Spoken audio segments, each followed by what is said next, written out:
Evo sad ćemo ovako se baciti na ukrašavanje. Ja ću stati tu između vas. Najprije me zanima što kažete na ovu ideju licitari koji sviraju. Ideja hvale vrijedna. Jedan način popularizacije jednog starog obrta, zapravo vam reći dva stara obrta, izrade glazbenih instrumenata, ručne izrade i izrade licitara. Jer takve ideje su svakako dobro došle i u okviru svog posla trudimo se svake godine pružiti nešto novo. Pa smo tako osmislili i licitarske magnete, ali i licitarski nakit. Moja naušnica se negdje tamo, dobro, budem se malo poslije ukrasila. Idemo mi na ukrašavanje licitara. Dakle, saznali smo što se sve krije u onim kanticama. Sad smo sadržaj iz kantica prelili u ovo što izgleda kao tuljac za kestanje. U tuljce i ovo je nastavak koji zovemo tilna. Ovisno da li želimo obrubljivati, imamo tilne za cvjetiće. Stavila sam i nastavak za travu. I sad slijedi ukrašavanje, oslikavanje. Evo srce licitarsko, znači...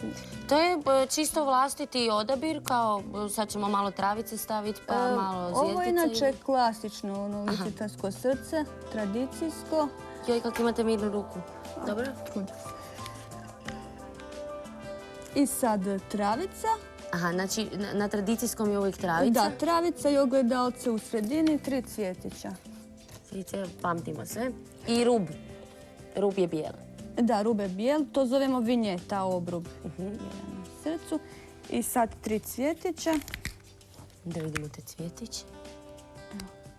Aha, oni su bijeli. Malo je sad rijeđi. Bijeli s crvenim. Bijeli s crvenim. Jo, ja sam tak evo, znala sam. Već sam malo vinjetu uštetila. I sad se to treba sušiti jedan dan najmanje, da se pogotovo ovi cvjetići da se osuše. A mogu ja probati? Mislim, ne garantiram da će taj uspjeti, čak što više rekla bih da neće, ali... Evo ga. Dobro. Vi to tako napravite mirne ruke. Idemo prvo okolo. To je sve stvar u vježbanju, treba dosta vježbanja. Aha, samo vi mene tješite. Ja sam ovako još vidjela da vi... Nisam ja isto na početku. Joj. Mislim da će ovaj... Dobro. Izvrstan. Za prvi put. Prvi izvrstan je. Sad tražimo... Travicu. Travicu, sam dobro zapamtila. Travicu ravno, di mi je ovaj pokaznik. Travicu ravno. Nina, vi ste se tog vjerojatno nagledali, početnika, jel?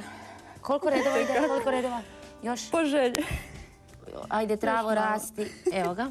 Malo jedan kost. Mogu se još malo, dobro. Ogledalca ćete vi staviti. Joj, evo ga. Eto.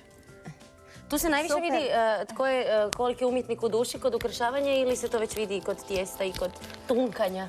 Najviše kod ovoga. Premda je bitno i kod tijesta. I sad cvjetić. Oprostite. Evo ga. Malo je drugčije od vašeg, ali... Za početak je dobro.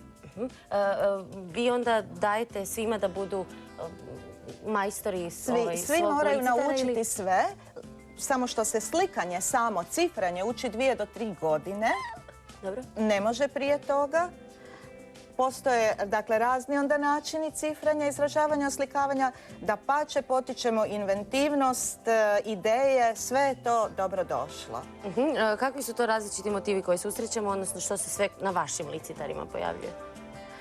Kombiniramo naše motive iz naše etnobaštine, dakle, veza, ručnog rada, takve uzorke cvjetova, vitica, poveznica, geometrijskih oblika. Dakle, sve to jednom posebnom tehnikom slikanja prenosimo na licitar. Jel možemo i kod licitara govoriti o nekoj modi, dakle da ljudi sada vole nešto? Da. Što? Jako se licitar mijenja vremenom. Jer ako pogledate samo u zadnjih 50-ak godina izgled licitara koje smo gledali u prilogu i ovih danas, vidjet ćete da sve promijenilo od količine raznovrsnih boja na njemu do motiva. Ako gledamo još dublje u povijest, u srednji vijek, tek tu vidimo jednu veliku razliku ondašnjih licitara od ovih sa početka 20. stoljeća.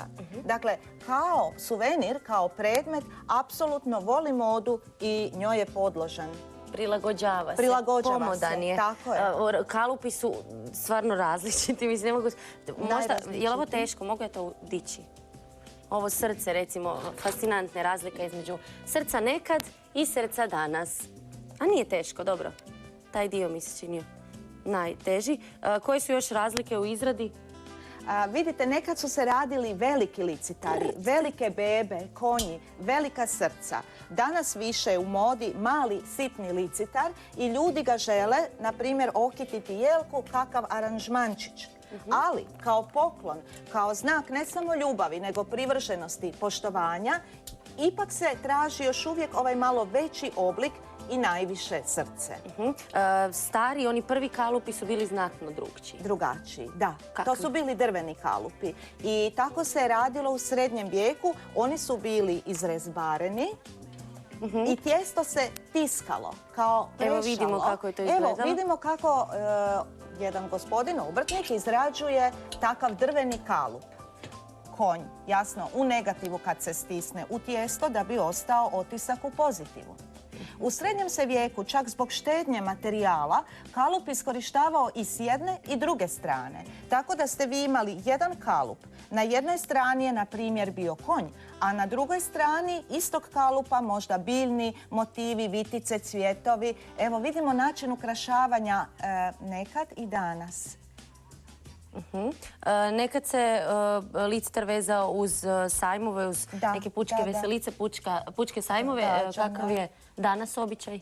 I danas medičarski štandovi daju takvim crkvenim svetkovinama jedno posebno obilježje, jednu šarolikost, ali ono što nastojimo danas, staviti ga, napraviti od njega svehrvatski suvenir. Dakle, pristupačan turistima u svim krajevima Lijepe naše, a isto tako i van granica Hrvatske. On se danas izvozi kao svehrvatski suvenir. Znači prepoznaju ga. Prepoznatljiv, da. Mene zanima kad se on poklanja. Mi stalno govorimo o ovom ukrašavanju jelke, s obzirom da smo sad u tom dobu godine, ali znam za običaj poklanjanja srca djevojci koja vam sviđa, odnosno mladiću. Ne, uvijek je mladić djevojci poklanja. Mladić djevojci. Ona nije mogla njemu. Kada se još poklanja i koji oblik? Pa evo, najtipičnije je to, recimo, mladić djevojci izražava svoju privrženost, svoju ljubav. On joj daruje veće licitarsko srce uz riječi: darujem ti svoje srce. Koga vidiš u njemu? U tom ogledalcu, i to je simbolika ogledala na licitarskom srcu, djevojka vidi sebe. Jasno, ona u tom njegovom srcu vidi sebe. Tu je ta simbolika. Ali kažem, danas lijep poslovan poklon, znak i pažnje, privrženosti, u različitim prigodama se koristi. I za kongrese, poslovne susrete, prigode kao što su rođendani, pogotovo vjenčanja. Samo da znate, ja sam ih poklonila prijateljima iz cijele Europe kad sam bila u Norveškoj, svi su bili jako sretni.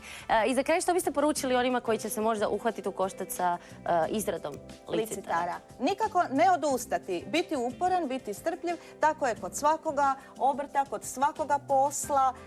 Ne se obeshrabriti, nešto krene možda i ne dobro, idemo ponoviti iz početka, probati. Evo, kroz 11 godina uspjeh je zagarantiran. Nakon 11 godina ćete uspjeti. Valentina, vaša poruka? Pa moja poruka je da je ovo jako zanimljiv posao i treba dosta volje da se to nauči, ali isplati se. Čovjek se zaigra, iskaže svoju... A to je isto tako jedan lijep tradicijski zanat i lijepo je da se to čuva. Hvala vam što ste bile naše gošće i pokazale nam tajnu izrade licitara. Sa ovih slatkih, crvenih srca i ostalih oblika mi idemo po nešto kiselo jer ste vi to tražili.